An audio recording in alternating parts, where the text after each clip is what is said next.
இந்திரன் மனைவி இந்திராணி ஒரு கிளியை வளர்த்து வந்தாள். ஒரு நாள் திடீரென்று கிளிக்கு உடல்நிலை சரியில்லாமல் போகவே மனமுடைந்து அழுதாள் இந்திராணி. தன் கணவரிடம் சென்று செய்தியை சொன்னாள்.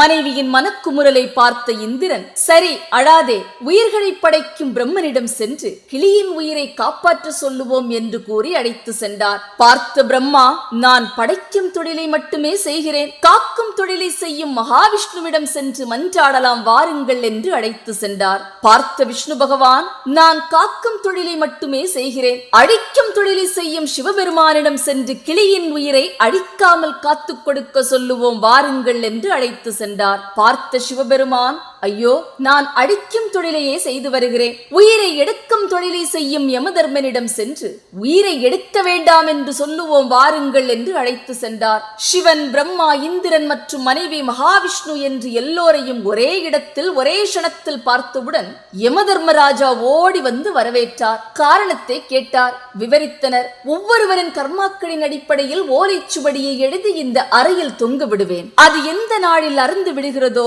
அன்று அவர்கள் மரித்து போவார்கள். வாருங்கள், உள்ளே சென்று கிளியின் ஓலையை பார்த்து மாற்றி எழுதலாம் என்று அழைத்து சென்றார். மும்மூர்த்திகளும் காலெடுத்து வைத்த நொடியில் ஒரு ஓலை அருந்து கீழே விழுந்தது. எடுத்து பார்த்தார்கள். மும்மூர்த்திகளும் எந்த நாளில் இந்த அறையில் காலெடுத்து வைக்கிறார்களோ அந்த நொடியில் கிளியின் உயிர் பிரியும் என்று எழுதியிருந்தது. பார்த்த க்ஷணத்தில் அதிர்ச்சி அடைந்தார்கள். விதி என்பது கர்மாவின் அடிப்படையில் அமைகிறது.